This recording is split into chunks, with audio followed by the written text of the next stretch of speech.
c'est que on l'a fait l'année dernière, on le refait cette année, on l'a fait, ça fait 20 ans, 30 ans, 40 ans.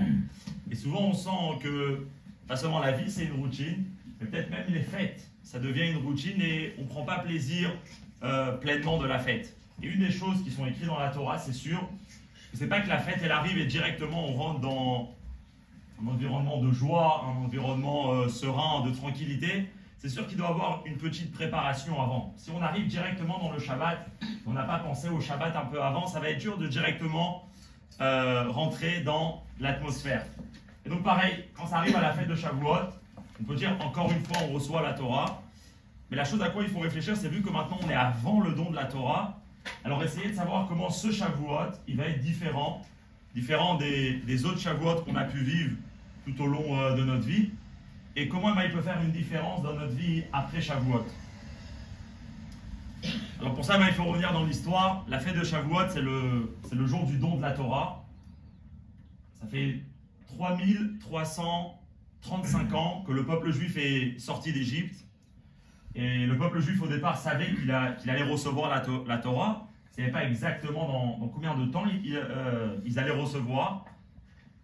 Mais puisqu'ils savaient, donc ils commençaient à se préparer. Et d'ailleurs, c'est justement toute la notion du conte du Homer.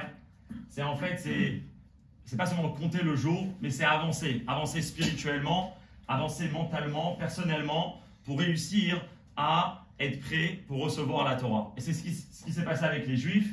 Et d'ailleurs, la Torah, elle nous raconte comment, plus le temps avançait et plus les Juifs attendaient ce grand jour. Et jusqu'à qu'ils arrivent 6 jours avant le don de la Torah, c'est le Rosh Chodesh Sivan, donc comme hier. Et là, la Torah, vraiment, elle nous raconte exactement qu'est-ce qui s'est passé chaque jour, comment les Juifs, ils avancent. Au début, il y a déjà les premières paroles de Dieu au peuple juif. Alors, pas directement, à travers Moshe. Dieu, il leur dit, voilà, vous êtes sortis d'Égypte, je vous ai porté dans les ailes de l'aigle, je vous ai rapproché à moi, et maintenant que vous allez écouter vous allez écouter ma voix, et vous allez faire ce que je vous ai ordonné. Et à ce moment-là, vous allez devenir mon peuple, vous allez devenir un peuple saint. Donc il les prépare. Et jusqu'à que ça arrive le moment des 10 commandements, le jour du don de la Torah. Et là, le peuple juif, c'est la seule fois dans l'histoire où tous les juifs, pas seulement les prophètes, ils vont entendre directement un message de Dieu. Alors qu'est-ce que ça veut dire exactement, je ne sais pas. Mais c'est ce que la Torah, elle raconte. Comment tous les juifs, hommes, femmes, enfants, ils ont tous écouté les 10 commandements de la bouche de Dieu directement. Et d'ailleurs, la Torah nous raconte comment le peuple juif, à ce moment-là, il sent une élévation spirituelle très, très, très élevée. Ça, c'est l'histoire. Dans la question, elle est comment la Torah elle nous demande aujourd'hui, après cette histoire, de commémorer ce jour. Et là, on arrive à quelque chose de très intéressant, comment la fête de Shavuot, elle est différente de toutes les autres fêtes. Toutes les autres fêtes dans la Torah, que ce soit Sukkot, Pessah, et même plus tard Hanouka, Purim, il y a des choses à faire. À la fête de Pessah, on mange de la matzah, on ne mange pas le chametz. À la fête de Sukkot, on construit une cabane, on va manger sous la cabane pendant 7 jours. À la fête de Hanouka, on allume les bougies. À la fête de Purim, on lit la Megillah. Quand ça arrive la fête de Shavuot, qu'est-ce que la Torah elle demande à chaque individu de faire? Alors on fait Shavuot, ça fait déjà pas mal d'années. Et si on ouvre la Torah, on essaye de voir, il n'y a rien écrit. Il y a écrit que le jour de la fête de Shavuot, il arrive, c'est un jour de fête, Mikra Kodesh. C'est un jour où on doit arrêter de travailler. C'est un jour où au temple on faisait des sacrifices. Mais ça, c'est quelque chose qu'on faisait dans toutes les autres fêtes. À Pessah aussi, on faisait des sacrifices. À Pessah aussi, c'est interdit de travailler. Qu'est-ce qu'il y a de spécial? Qu'est-ce qu'on doit faire le jour de Shavuot qu'on ne fait pas dans les autres fêtes? Les 10 commandements. Alors, les 10 commandements, c'est vrai. Les 10 commandements, et ça, c'est la chose importante. Si ce soir, alors on va arriver. Si ce soir, eh ben, on est réunis avant la fête, c'est pour prendre conscience que vendredi, c'est le devoir de chacun d'aller écouter les 10 commandements.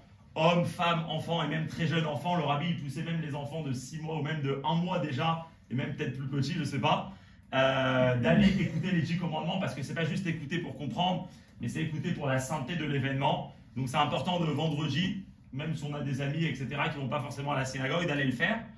Mais écouter les 10 commandements, c'est aussi quelque chose qu'on fait dans les autres fêtes. Dans les autres fêtes aussi, on lit la Torah. On lit d'autres parties de la Torah. Le jour de la fête de Pessah, on va lire la partie qui raconte la fête de Pessah. Le jour de Sukkot, on va raconter l'histoire de Sukkot. Donc lire la Torah, c'est aussi une notion qui existe dans les autres fêtes. Alors qu'est-ce qu'il y a de spécial à la fête de Shavuot? Quand on lit la Torah, il n'y a rien d'écrit. quand on lit dans toute la Gemara, dans tout le Talmud, il y a aussi rien d'écrit de spécial qu'on doit faire. Et là, on arrive à la fameuse coutume, comme on a déjà mentionné, c'est que quand on demande à quelqu'un qu'est-ce que c'est la fête de Shavuot, c'est la fête où on mange des gâteaux au fromage. C'est la fête où on va manger des glaces. Alors chacun son goût, le chocolat à la crème, etc.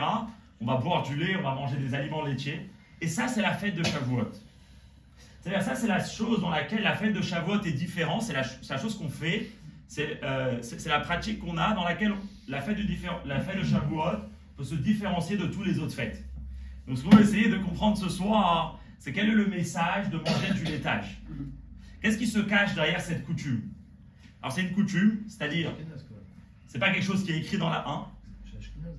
C'est tout le monde, on va voir. Alors c'est une coutume premièrement, qui, comme on l'a dit, elle n'est pas écrite dans la Torah. Et d'ailleurs le mot coutume, ça veut dire, c'est pas quelque chose qui a commencé de la Torah, c'est quelque chose qui a commencé du peuple. C'est une coutume qui a été prise peut-être au départ par certaines familles, et après elle s'est propagée dans différentes communautés. Et les premiers textes où on parle de cette coutume, ça remonte à peu près à 800-900 ans, où on voit certains rabbins qui disent on a l'habitude de manger du laitage. Il y a un premier rabbin qui parle de ça. Il dit on a l'habitude et je ne sais pas pourquoi on le fait. C'est quelque chose que je vois que tout le monde le fait à Shavuot, mais je ne sais pas pourquoi. On le sait, puisque il n'y avait pas encore, quand ils sont sortis, il n'y avait pas les dîmes de l'abattage, donc ils sont rentrés, ils ont mangé du laitage, parce qu'ils ne pouvaient pas manger comme ça.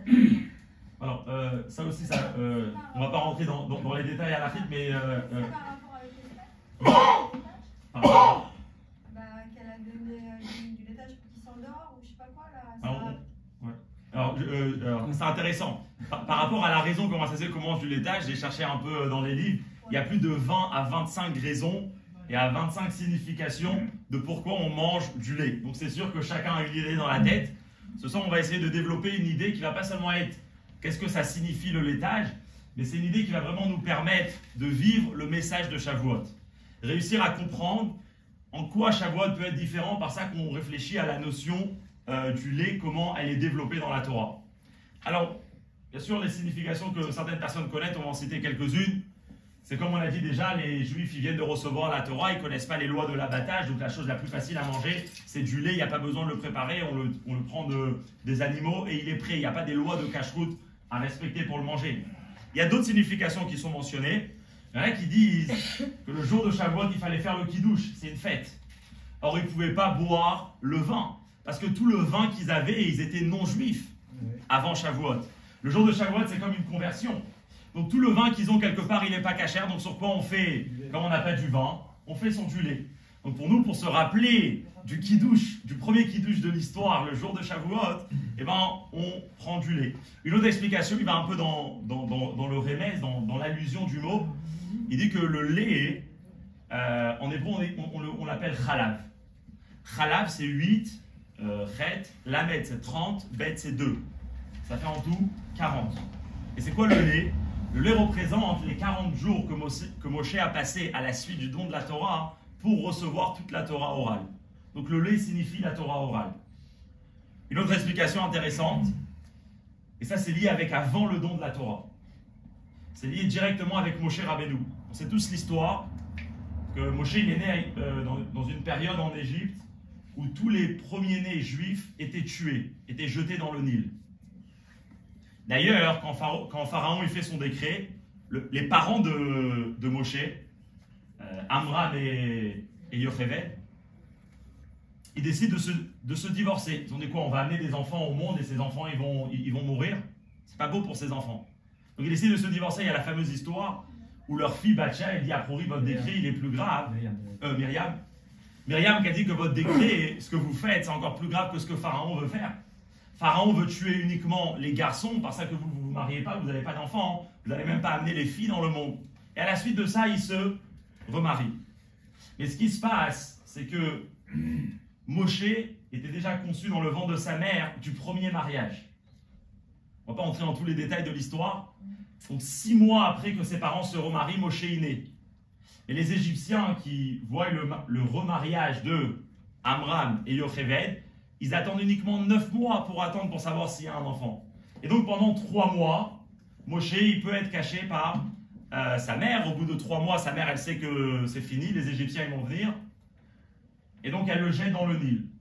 Et là, tout le monde connaît l'histoire. Quand il est jeté dans le Nil, il y a sa sœur Myriam qui est au loin, qui veut savoir qu'est-ce qui va se passer. Et il y a la fille du pharaon, Bathia, qui vient dans le Nil et qui le récupère. Et à ce moment-là, elle veut donner à allaiter à Moshe. Mais Moshe ne veut pas boire de femmes non juives.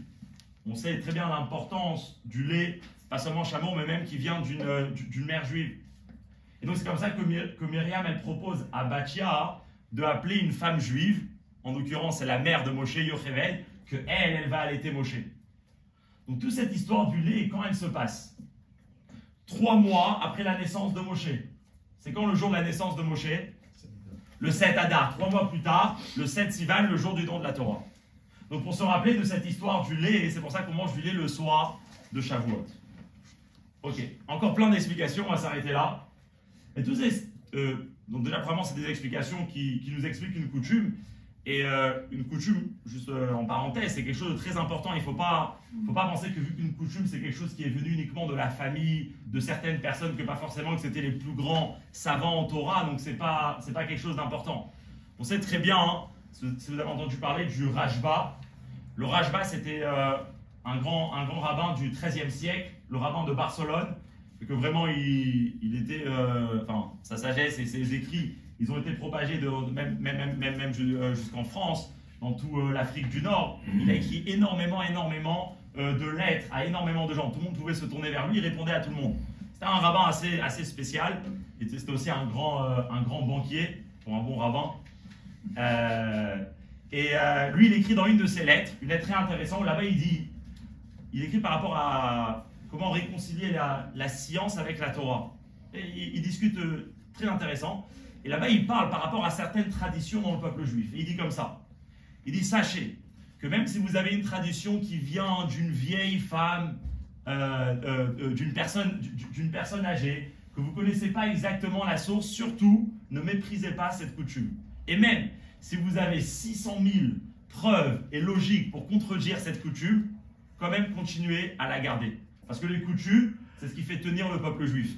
On sait tous que pour beaucoup de juifs aujourd'hui, Pessah, c'est le plateau sur la tête, quelque chose qui n'a aucune source dans les textes, mais c'est la coutume que énormément de familles le font. Alors si c'est une coutume, c'est quelque chose d'important. Il y a une phrase qui dit « Minag Israël Torahi », c'est-à-dire une coutume juive, c'est une Torah. Donc premièrement, une coutume juive a autant d'autorité et d'importance qu'une loi qui est écrite dans la Torah, mais plus que ça. Une coutume juive Torahi, c'est quoi Torahi? Torah, ça vient du mot enseignement. Une coutume est un enseignement pour la fête dans laquelle elle est pratiquée. En d'autres mots, si on veut savoir quel est le jour de Shavuot, il faut s'approfondir dans la coutume de Shavuot. Et de cette coutume-là, on pourra tirer un bel enseignement pour quel est le message de Shavuot aujourd'hui, comment on peut vivre Shavuot et comment Shavuot, le jour du don de la Torah, il peut changer notre vie. Et on va essayer de développer. Donc c'est une idée qui est prise de plusieurs discours du Rabbi. Le Rabbi, il parlait de cette coutume à différentes reprises. Et de tous ces discours, on va essayer de transmettre un message. Le lait, on en parle dans la Torah. Et le lait, il est mentionné dans la Torah à plusieurs reprises, pardon. Mais une des reprises, c'est qui en parle? C'est le roi Shlomo. Le roi Salomon, dans le Shir HaShirim, dans les Cantiques des Cantiques, il dit les mots suivants. Il dit « Dvash vechalav tachat leshoner ». Celui qui lit les Shir HaShirim, il connaît. Qui veut dire que le miel et le lait coulent sous ta langue. Comme ça il dit le roi Shlomo. Le miel et le lait coulent sous ta langue. Alors, de quoi il veut parler? Le Cantique des Cantiques, c'est un exemple. Il fait référence à certaines choses, mais il ne les dit pas clairement. C'est un exemple, il faut approfondir pour essayer de comprendre à quelle notion il veut partager. Qu'on voit dans la Gemara elle vient pour expliquer la notion du lait sous la langue. Elle rentre dans un sujet qui est assez long, on ne va pas faire maintenant de la Gemara, mais tout celui qui après il veut aller voir dans le traité Chagiga, il y a 2 pages, de 11 à 13, qu'on discute longuement le sujet qui s'appelle Maaseh Merkava. Maaseh Merkava, au sens simple, c'est toutes les visions du prophète Yecheskel. Le prophète Yecheskel, c'était un des grands prophètes qui a existé dans l'histoire. il est à peu près à la période, la fin du premier temple. Lui-même, il va vivre la destruction du premier temple, quand les Babyloniens ils vont assassiner et massacrer tous les Juifs à Jérusalem et même dans tout Israël, et ils vont exiler une grande partie. Lui, il le laisse en vie, et il l'exile en Babylone. Et c'est un prophète spécial, parce que beaucoup des prophètes qu'on connaît, Isaïe, Jérémie, etc., c'est des prophètes qui ont prophétisé où? En terre d'Israël. Lui, ses prophéties, ils sont en Babylone, ils sont en dehors d'Israël. Et il y a toute une question par rapport à la grandeur de cette personne qui réussit à avoir la prophétie, pas seulement en terre sainte, mais même en dehors de la terre sainte. Et là-bas, dans toutes ces prophéties, il décrit des choses que tout celui qui les lit, vraiment, c'est dur à les comprendre. Il parle qu'il est en train de voir un char céleste avec certains visages. Chaque figure, elle a 4 visages. Et là-bas, il est en train de voir du feu, de la fumée, et des corps avec un pied droit et des pieds de veau, et des mains d'êtres humains. Vraiment des sujets complètement abstraits, complètement bizarres, si on peut dire, pour celui qui les lit. Bien sûr, qu'est-ce qu'il veut nous faire savoir à travers ça? Des concepts très très profonds. En vérité, c'est des visions, c'est uniquement des images, c'est uniquement des symboles, mais qui représentent les notions les plus profondes et les questions les plus existentielles du monde.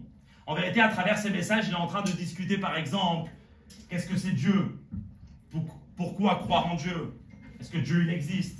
Qu'est-ce que c'est un être humain? Quelle est la mission d'un être humain dans ce monde? Pourquoi Dieu a créé le monde? Pourquoi toute cette histoire de Torah en mitzvot? Ce sont des questions très très importantes. Et quand une personne il a la réponse à ça, quelque part sa vie elle peut changer. Parce que c'est plus un robot qui est en train de pratiquer des mitzvot, mais c'est un être vivant qui comprend exactement chaque chose qu'il est en train de faire. Ça, c'est toutes les notions que Yecheskel il veut partager, mais quand on lit les textes, on ne comprend pas du tout ce qu'il veut nous dire. Oui, c'est toute la partie que plus tard, si on peut dire, on peut l'appeler la partie de la Kabbale, toute la partie ésotérique de la Torah, qui sont des notions assez difficiles à comprendre. C'est bon? La Gemara, elle dit la chose suivante. Elle dit ces notions-là, on ne peut pas les enseigner en public. Ces idées-là ne peuvent être partagées uniquement avec des personnes de qualité, des personnes de facultés intellectuelles très très élevées, des personnes qui, pas seulement ils sont forts intellectuellement, mais ils sont forts aussi dans leur personne, dans leur être. C'est des personnes qui contrôlent leur pulsion. Et uniquement quand une personne elle atteint un certain niveau, il peut vraiment rentrer la tête à l'intérieur de ces choses. On sait tous que la Kabbalah et la Kabbale, ça n'a pas été donné à tout le monde pour être étudié. Alors la Gemara m'a dit la chose suivante. Quand le roi Salomon, il dit le lait et le miel sous ta langue, qu'est-ce que c'est le lait? Le lait, ça fait référence à la partie de la Torah, qui est justement la partie ésotérique de la Torah. Toute cette partie-là qu'on appelle Maaseh Merkava, c'est ça que le lait représente.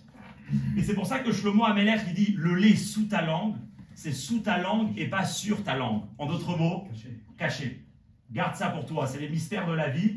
Pas tout le monde peut les comprendre, certaines personnes vont les étudier, ils vont se tromper quand ils vont les comprendre. Et quand on se trompe dans des sujets tellement profonds, ça peut être dangereux juste par la simple erreur que le 3e commandement des 10 commandements interdit de donner toute image à Dieu. Et une personne commence à prendre sur le char céleste et il pense qu'on parle de Dieu. Il est vraiment dans l'erreur totale. Ça peut même être considéré comme de l'idolâtrie. Donc, qu'est-ce qu'il dit Shlomo Amelech? Le lait, ça représente cette partie de la Torah. Et cette partie de la Torah, tachat leshoner, garde-la sous ta langue. Si tu l'as étudiée, si tu la connais, ne la partage pas à tout le monde, fais attention avec ça. Donc, c'est quoi manger le lait le jour de Shavuot? C'est justement se mentionner, se rappeler de cette partie tellement profonde de la Torah, tellement belle, qu'on l'appelle le lait. Et d'ailleurs, c'est pas pour rien qu'on parle de lait le jour de Shavuot par rapport à Maaseh Merkava, vu que le jour de Shavuot, toutes les communautés juives du monde, quand ils vont être à la synagogue, quelle est la Haftara qu'on lit juste après le Kriyat Torah? Donc la lecture de la Torah, ça va être les 10 commandements. Juste après, c'est quoi? On lit justement les prophéties de Yecheskel. Maaseh Merkava, c'est la Haftara du jour de Yecheskel. Donc certaines personnes relisent. Vu que le jour de Shavuot, on lit cette partie ésotérique de la Torah, donc on mange aussi du lait que le roi Salomon il la compare à ces sujets. C'est bon? Belle explication? Mais là, l'Arabie pose une question très forte. C'est à ce moment-là, quand chacun d'entre nous va manger du lait, quelle est l'idée qu'elle va sortir? Quel est le message qu'on va prendre? Que la partie ésotérique de la Torah, elle appartient à tout le monde ou elle appartient uniquement à certaines personnes? On vient de dire que pourquoi Shlomo HaMelech il dit sous ta langue, c'est parce que c'est pas quelque chose à partager à tout le monde. Mais la coutume de manger du lait, c'est quelque chose que chaque individu dans le peuple juif, homme, femme, enfant, n'importe quelle était ton éducation, de où tu viens, qu'est-ce que tu passes dans la vie, quel est ton métier, tout le monde va manger du lait. Donc le message qui a l'air de sortir d'ici, c'est pas que cette partie de la Torah est uniquement pour les élites, mais c'est qu'elle appartient à tout le peuple juif. C'est bon la question? Magnifique. Et là on rentre dans un très beau sujet qui est lié avec le don de la Torah. Quels sont les mots qui suivent juste après les 10 commandements? Quels sont les mots dans la Torah juste après que Dieu finit de dire les 10 commandements? Et c'est des mots qui sont très importants. Vous savez pourquoi? Parce que les 10 commandements, c'est Dieu qui donne la Torah. Les mots juste après, c'est quoi? C'est comment les Juifs reçoivent la Torah. Alors comment les Juifs reçoivent la Torah, c'est très important. Parce que Dieu peut nous donner énormément de choses, sinon on n'arrive pas à l'accepter. Ça sert à quoi tout cet événement? Quels sont les mots qui suivent juste après le don de la Torah? Les mots suivants. Vechol ha'am, et tout le peuple. Ils sont devant, en train de voir l'événement, en train d'écouter. Ro'im et akolot ve'et alapidim. Ils étaient en train de voir les sons, les tonnerres et les feux. Au moment du don de la Torah, il y avait énormément de tonnerres, énormément d'éclairs, il y avait des grands feux, il y avait de la fumée. Et donc la Torah, elle nous dit tout le peuple était en train de voir cette scène, de voir les sons, de voir les tonnerres et de voir les feux. Bien sûr, tout le monde se pose la question, un tonnerre, on ne le voit pas. On voit le feu, on ne voit pas le tonnerre. Un tonnerre, c'est un son. Un son, on l'écoute, on l'entend. Pourtant, la Torah ici, elle s'exprime que le peuple a vu le son. Plein de commentaires, ils disent, effectivement, le mot voir, il ne faut pas le lier avec les sons, mais il faut le lier avec le mot d'après, les feux. Les Juifs, ils ont vu le feu. Le feu, c'est quelque chose qu'on voit. Le son, ils l'ont écouté. Ça, c'est une partie des commentaires. Mais Rabbi Akiva, le grand sage, lui, il dit non, apprends-le au sens simple. À la suite de l'événement du don de la Torah, les Juifs, ils ont vu le son. Bien sûr, tous les commentaires posent la question, mais qu'est-ce que ça veut dire? Alors, tu traduis au sens littéral, les Juifs ont vu le son. Qu'est-ce que ça veut dire voir un son? Un son, c'est quelque chose qu'on perçoit à travers la vue, pas à travers l'ouïe. À travers l'ouïe et pas à travers la vue. C'est bien, on suit bien, c'est beau. Ça dépend de la fréquence du son. Alors, on va voir. Si le son est très bas, on le ressent. On le ressent. Mais est-ce qu'on le voit avec les yeux? Oui, parce qu'on voit que ses vêtements bougent. Donc ça peut. Là, on voit l'effet du son, on ne voit pas le son. Non, mais là, laissez marquer, on voit et colotte, le son lui-même. Le Rabbi donne une explication magnifique. Il peut voir le son. Mais qu'est-ce que ça veut dire voir le son? Il faut comprendre la différence entre l'ouïe et la vue. Alors déjà, on sait tous qu'on a 5 sens. Comment définir un sens? Voir, écouter, sentir, manger, toucher. Un sens, c'est comment on perçoit le monde autour de nous. Ou bien parce qu'il y a quelque chose qui se passe, je le vois, ou bien j'entends quelque chose, ou bien je le touche. Un sens, c'est comment percevoir le monde qui nous entoure. Alors plus précisément, quelle est la différence entre l'ouïe et la vue? Très simple. Quelle est la certitude chez la personne que le fait qu'il voit ou que le fait qu'il a entendu est vrai?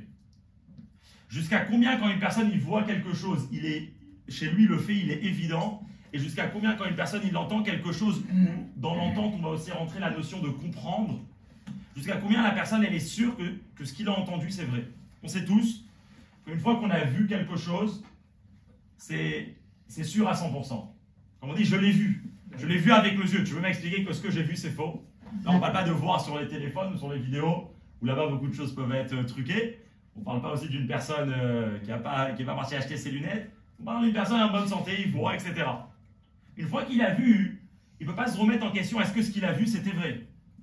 Par contre, quand une personne, elle entend quelque chose, et pas seulement elle l'entend, mais elle le comprend, et on sait que la logique, c'est une force très profonde dans la personne, parce que souvent nos comportements sont des choses qui sont logiques, même si on ne les voit pas, mais comme ils sont logiques, il faut qu'on prenne des décisions en fonction de ça, etc. Alors c'est vrai, mais toute logique peut être remise en question. Ouais, toute la base de l'étude, c'est qu'il y a une personne qui pense 1, A, et l'autre personne elle pense B, ils doivent réussir à prouver chacun son point. Mais si par contre on a vu un fait, on ne peut pas discuter sur qu'est-ce qu'on a vu. Il y a une loi dans la Torah qui exprime très très beau cette différence entre l'ouïe et la vue.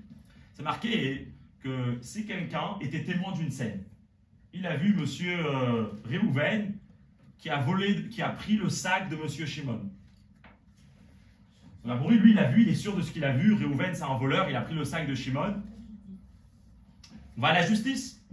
La loi, elle est que ce témoin-là, mon témoin de la scène, ne peut pas être juge. Il ne peut pas donner le verdict. Et là, c'est la grosse question que tout le monde pose.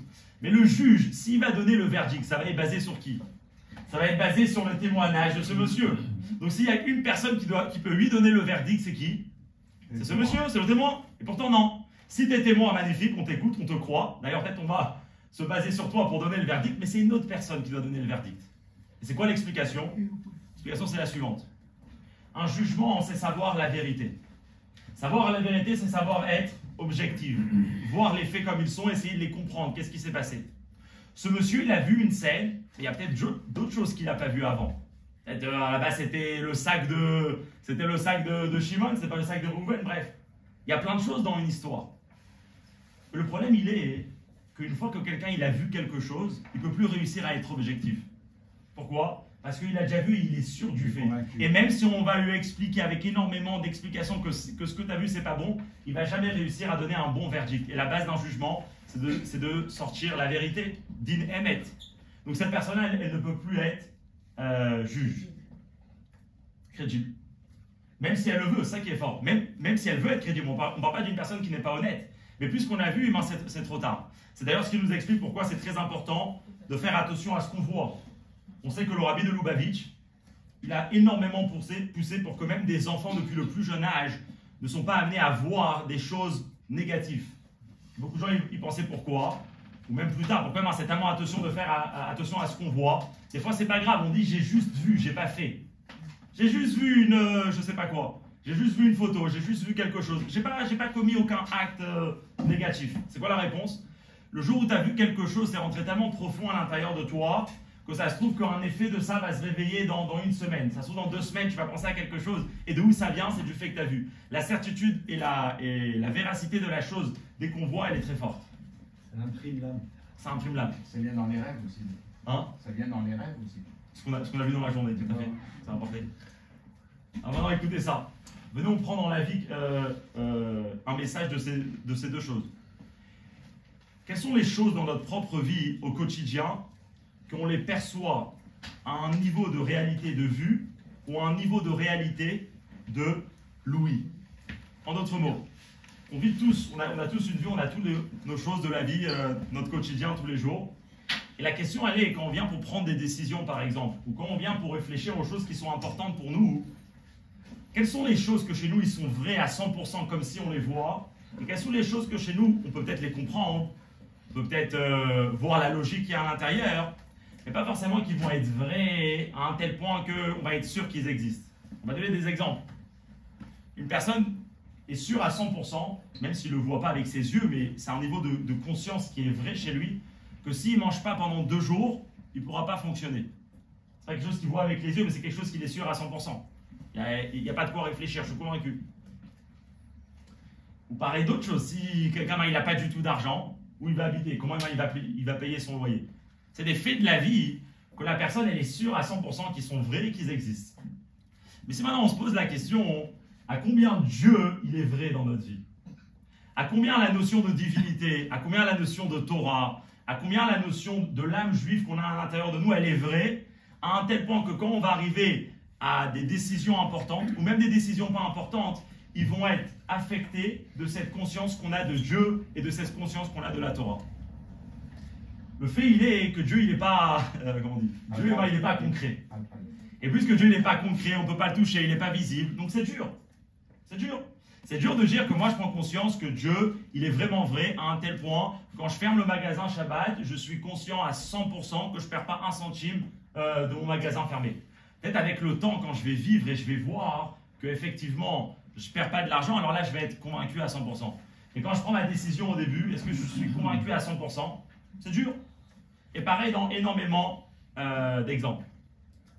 Et là vient la Torah, elle te dit qu'une fois dans l'histoire, le peuple juif, les choses qui sont habituellement entendues, le peuple juif ne les a pas seulement entendues, mais le peuple juif les a vues.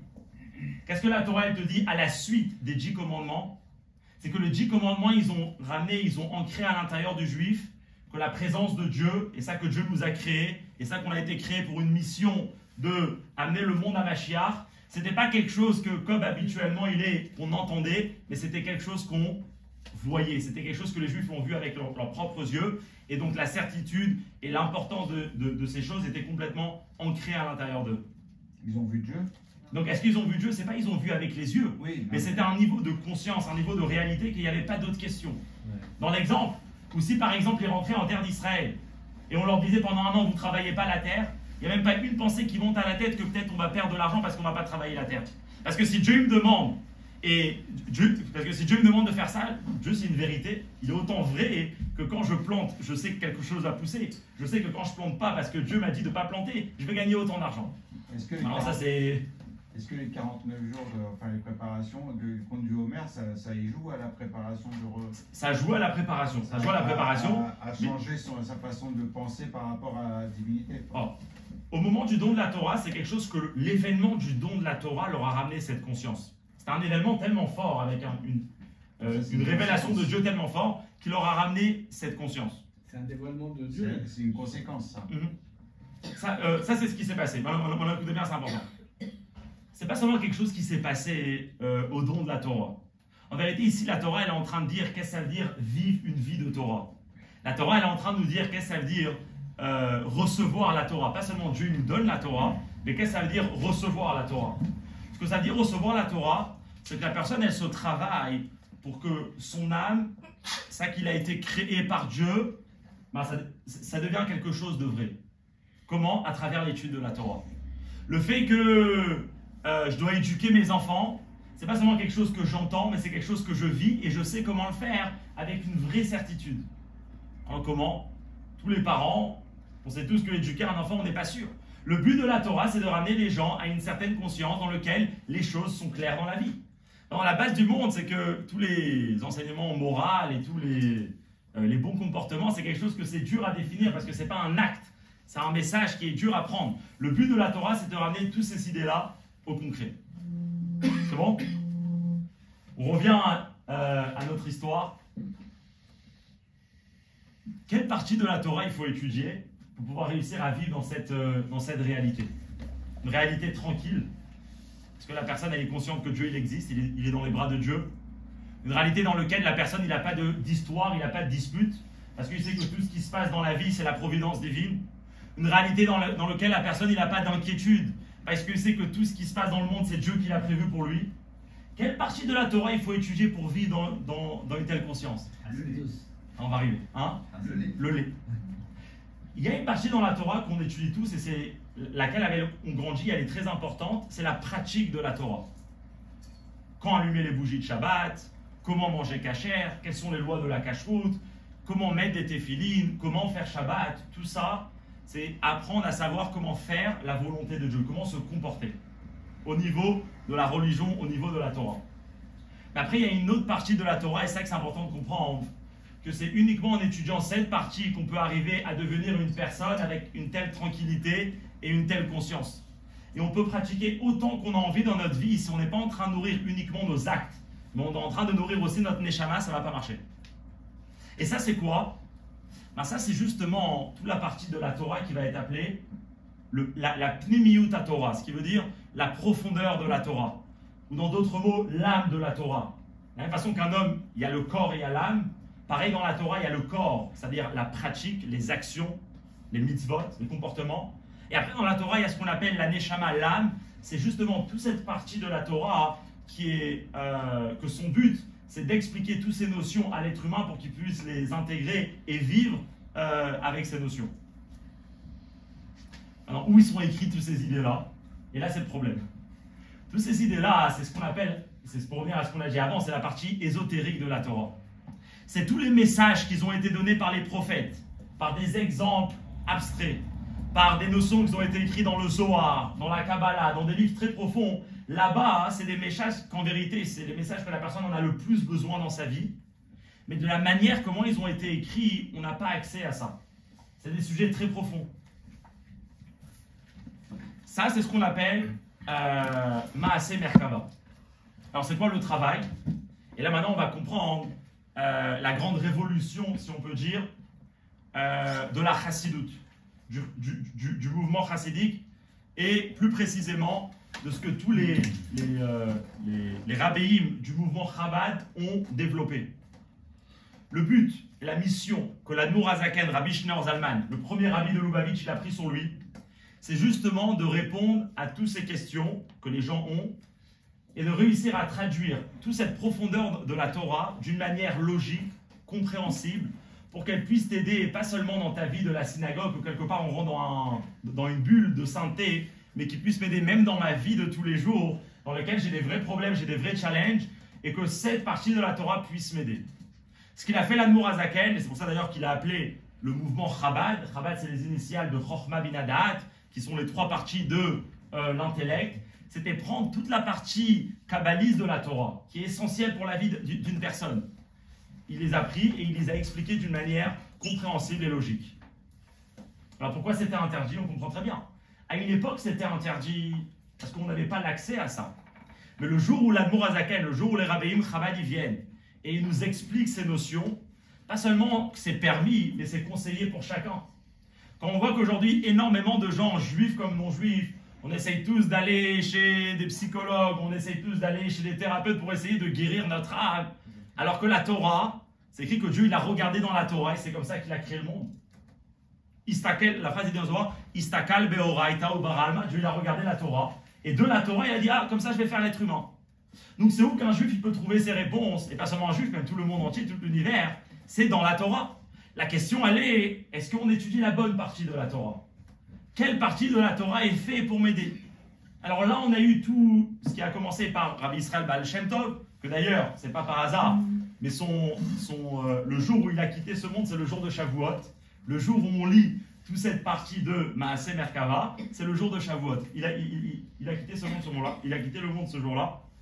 Toute sa mission, c'était quoi? C'était aider à développer l'âme de la personne pour que la personne puisse vivre une vie saine et en bonne santé, pas seulement matérielle, mais en bonne santé mentale, en bonne santé psychologique. Et surtout, une personne qui puisse vivre un judaïsme qui n'est pas seulement des actions, mais un judaïsme dans lequel toute l'âme de la personne, tout son plaisir, il le fait d'une manière joyeuse, heureuse. Il voit comment c'est quelque chose de bien, pas seulement spirituellement, quand il va arriver dans le monde futur, dans le Gan Eden, mais quelque chose de concret vraiment dans ce monde-là. Et ça, c'est ce que le lait vient nous apprendre. Le lait qu'on mange à Shavuot, et maintenant on va répondre comment ça se fait que nous tous on mange du lait, alors qu'a priori, le lait ça représente la partie ésotérique de la Torah, quelque chose qui était interdit. La réponse elle est simple, il y a 2000 ans il n'y avait pas cette coutume de manger du lait, parce qu'il y a 2000 ans le travail pour rendre accessible ces notions de la Torah n'était pas encore fait. Doucement, doucement, en commençant, on va pas entrer en détail, mais du Rambam déjà, où le Rambam il s'est occupé justement de répondre à toutes ces questions qu'un homme peut avoir, et doucement, doucement, à travers le Harizal et après par l'Admour Hazaken, cette coutume de manger du lait a été propagée, parce que c'est vraiment une partie de la Torah qui est accessible à tout le monde. Avec une très belle fin, Rabbi dit, c'est pour ça que c'est qui nous donne cet enseignement de voir ce qu'on entend, c'est-à-dire de rendre Dieu, de rendre la Neshama, de rendre la Torah quelque chose de réel, quelque chose de bon. C'est qui donne cet enseignement? C'est Rabbi Akiva, on a dit. Pourquoi Rabbi Akiva? Alors c'est pas par hasard que lui il a commenté ce verset de la Torah, parce que Rabbi Akiva c'était la personne qui comprenait le besoin de pas seulement avoir un judaïsme uniquement dans le concret, mais avoir un judaïsme qui répond aux questions de l'âme. Pourquoi? Parce que c'est son histoire. Rabbi Akiva lui-même, c'était qui ses parents? Ses parents, c'était des convertis. Un converti, c'est quelqu'un de courageux. C'est quelqu'un de très courageux. Pourquoi? C'est quelqu'un qui avait toute une vie et il ne fait pas juste un petit changement dans sa vie. Quelque part, il abandonne une vie pour prendre une nouvelle vie. La Gemara, elle dit que c'est quoi un converti? C'est comme un enfant qui vient de naître. Il doit tout commencer à zéro. Lui-même, Rabbi Akiva, jusqu'à 40 ans, ne connaissait rien. Lui-même, il se considérait à Maharetz, il disait une phrase que si j'aurais vu un Talmid Racham avant mes 40 ans, je l'aurais mordu comme un âne. Bon, c'est une phrase qu'il faut comprendre. Toutes les phrases de la Gemara, ils ont une explication. En tout cas, ça, c'est qu'il était avant 40 ans. Après 40 ans, il devient celui qui a la tête des 24 000 élèves. Et son élève, c'est Rabbi Shimon Bar Yochai, celui qui va écrire le Zohar, la partie la plus profonde de la Torah. Plus que ça, Rabbi Akiva, c'est lui le grand sage qui va vivre la période de la destruction du deuxième temple. Pour tout celui qui s'est un peu renseigné dans cette période de l'histoire, c'était une des périodes les plus difficiles pour le peuple juif. Il faut comprendre. Le peuple juif, à ce moment-là, est en terre d'Israël. Il y a le Beth Amikdash. Alors, c'est assez difficile. En terre d'Israël, c'est pas la paix. Il y a énormément de guerres civiles entre juifs, etc. Mais on est quand même tous réunis à un certain niveau. Et là, le Beth Amikdash va être détruit. Et c'est pas comme la destruction du premier temple. La destruction du premier temple, les juifs, ils savaient que c'était 70 ans. Ils avaient déjà eu la promesse du prophète Jérémie, dans 70 ans vous revenez. Donc on part mais on revient. Là ils savent, et Rabbi Akiva, lui qui a la tête, il sait très bien que ça en exil, le peuple juif va quitter sa terre, va quitter son pays, chacun va quitter sa maison, va rentrer dans une nouvelle vie. Et le monde va être complètement différent pour le monde juif. Il sait ça, Rabbi Akiva, et d'ailleurs, avant que le Beth Amikdash il est détruit, on connaît tous l'histoire quand il va aller voir Aspasianus, Vespasien, et il va lui demander d'ouvrir, de laisser une yeshiva, de ne pas tuer tous les juifs, de laisser des sages de la Torah qui vont rester étudier à Yavne, jusqu'à aujourd'hui on peut aller voir la yeshiva, elle n'est pas très loin de Jérusalem. Donc Rabbi Akiva c'est qui? C'est une personne que ses parents, que lui-même, et surtout qu'il est en train de vivre, et il est en train de connaître les deux mondes. Ses parents ils ont vécu dans le monde non juif, maintenant il rentre dans le monde juif. Lui-même il n'était pas dans le monde de la Torah, il rentre dans le monde de la Torah. Après dans sa vie, il est dans la période du temple, dans la période du Beth Amikdash, mais après il sait qu'est-ce qui va se passer, les juifs vont être exilés. Et la question elle est comme ça. Quand une personne y passe un très grand changement dans sa vie, quand une personne y passe des grandes difficultés dans sa vie, quand la vie d'une personne elle prend un tour qu'il ne sait pas où la vie va l'amener, s'il est uniquement attaché à la matière, s'il est uniquement attaché à ce qu'on appelle la gashmiut dans la chassidut, à la matérialité, il peut tomber directement dans une très très grande dépression et plus savoir où se mettre. Pourquoi ? Parce que le concret et la matière qu'il avait jusqu'à maintenant, sa maison, son argent, et même d'autres choses qui font la vie de la personne, l'endroit où il vivait, comme les Juifs étaient en Israël, il perd ça, et alors avec quoi il reste ? Il reste avec soi-même. S'il y a un soi-même qui est très très fort, alors ça va être dur, il y a une difficulté, il y a une épreuve. Mais où il va aller, il pourra se reconstruire. Mais si à l'intérieur, il y a une âme qui est complètement détruite, toute la vie c'était uniquement des choses matérielles, et il perd toutes ces choses matérielles, alors avec quoi il reste ? Il reste avec rien du tout. Rabbi Akiva, c'est celui qui a conscience de ça. Et donc il se dit la chose la plus importante qu'il faut enseigner aux Juifs, c'est quoi ? C'est voir ce qui est habituellement entendu. Comprendre que les vraies valeurs de la vie, c'est pas forcément qu'est-ce qu'on peut voir à l'œil nu, mais c'est quelque chose d'un peu plus profond, qui demande un travail, qui demande un peu de réflexion.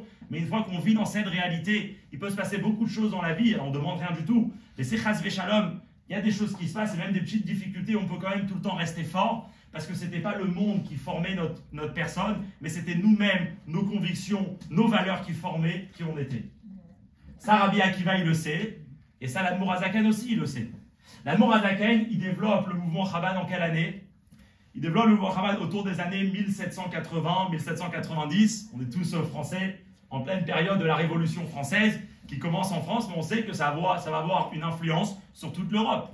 Les Juifs, c'est plus les Juifs qui habitent dans les shtetl, dans une petite ville qu'entre Juifs. Et là-bas, on ne se pose pas de questions parce qu'on grandit tous dans la même famille. Le grand-père, il est dans la Torah, le père, il est dans la Torah, nous, on est dans la Torah. On sait déjà le chemin que nous et nos enfants et nos petits-enfants, ils vont avoir. Ça, c'était à l'époque. Admour HaZaken, il vit dans cette période où en Russie, déjà, les Juifs aussi commencent à être acceptés dans les universités. En France, déjà, depuis un petit moment. Et pareil, les Juifs, même du côté un peu plus tard, mais même de tous les pays africains, même que ce soit au Maroc, en Tunisie, etc., c'est là où les Juifs commencent à devenir un peu plus français, ils commencent à se franciser, ouais. Et là, il faut être fort. Pourquoi ?